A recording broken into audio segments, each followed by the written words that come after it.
Okay. So ang proseso po is like after it is filed sa office ng Secretary General, then the Secretary General must submit it to the Speaker, no? Ang Speaker naman is may 10 session days to put it in the order of business. And after it's included in the order of business, may 3 araw naman para i-refer to the Committee on Justice. Now, between that period, pwede pa pong mag-file ng kahit sino na other impeachment complaints for as long as hindi pa na-actionan ng Committee on Justice yung i-refer na complaint sa kanila. Once may action na po ang Committee on Justice on any complaint na na-receive nila, then it will bar all other impeachment complaints that will be filed. I see. So, tama yung alala ko pala, no?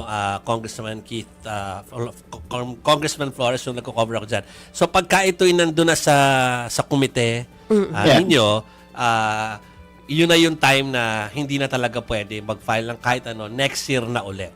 Yes. And totoo din yun na sinasabi nila, no, na anyone can file a very pangit na complaint with the hope na it will be dismissed and it will set the one-year bar rule in motion. Di ba? Pwedeng ganun. Loophole talaga yan.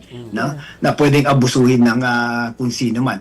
But ang ano ko naman is like, for those who really want to file a serious impeachment case, no, against whoever it is, no, then they still have a few more days before mag-set in yung bar to file their own version of their impeachment complaint. So, ang pagbilang po ng 1-year ban ay magmumula doon sa yung araw na inaksyonan na siya ng komite. Yeah, Ng Committee on Justice. Committee on Justice pa. Opo, not the day na unang nag-file ng impeachment. Yes po. Okay. Yeah, yun na nga eh. So parang malino na sinasabi ni Congressman Flores. Pero kaya naalala ko dati ng panahon ni GMA, bakit nag-uunahan pa doon sa Quezon? Isa sa Quezon nakapila doon ha. Nakapila sila, Attorney Lozano dati, nakapila sila, unahan sila doon. Actually, doon pa pala sa Committee on Justice, magra-run yung actual bar or ban ng 1 year. Ano? So, useless pala yung maaga nilang pagpila doon. Dati. Anyway. Okay. Pero, opo, syempre, Congressman, ito ay yung impeachment complaint pa lamang po kay PBBM. Meron din pong plano daw na sampahan din ng impeachment si VP Sara Duterte. So, ano mangyayari? Dala-dalawa yung impeachment? Kakayanin ba ng committee natin yun? Kaya naman ng Committee on Justice. It's just like any other bill po, no? The Committee on Justice, ang daming bills na fina-file, di ba? So, ang daming bills na ina-actionan sa Committee on Justice. So, each complaint will be considered just like any other bill that's filed with us, no? So, schedule, hearing, ganun lang, no? So, it's not gonna, like, parang stop us from doing other work nga. We can really continue and do our other functions, no, while we entertain the impeachment complaints. Kahit na sabay yan kay PBBM at saka kay Vice President Sara Duterte. So Kong, na-mention mo nga kanina, no, na talagang minsan naaabuso to kasi loophole nga po talaga. Paano po masisiguro ng komite na talagang hindi matrivialize itong impeachments or impeachment complaints? Yan din, no? I think the committee itself will surely try to follow ano yung nakalagay sa rules.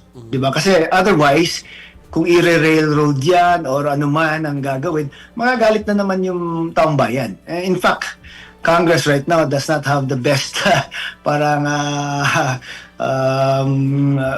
perception ng mga tao and we don't want to destroy it further. That's why gusto namin na i-follow talaga kung ano yung nasa rules para walang magagalit sa amin. Meron po bang mga nagbago sa steps dun sa, kasi naalala ko parang may 7 steps ata na dinagdag, if I'm not mistaken, bago mag-file ng impeachment or at least makumpleto yung pag-file ng impeachment complaint. Can you run us through these steps po na clearly lang po and quickly po para maintindihan po ng kahit sinong nanonood po sa atin ngayon?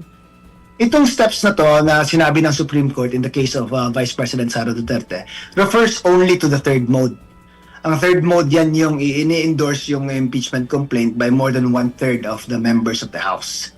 So sinabi ng Supreme Court na dapat bigyan pa rin ng due process, no? Dapat may time ma-study ng mga members yung complaint, dapat pagbigyan din ng opportunity to answer yung respondent. Yan yung mga nilagay nila. But in this particular case po, this is I think a normal filing no na it's filed by a citizen and sponsored by a member of the house. So hindi siya yung third mode na ginawa last time yung kay VP Sara. So magkaiba yun.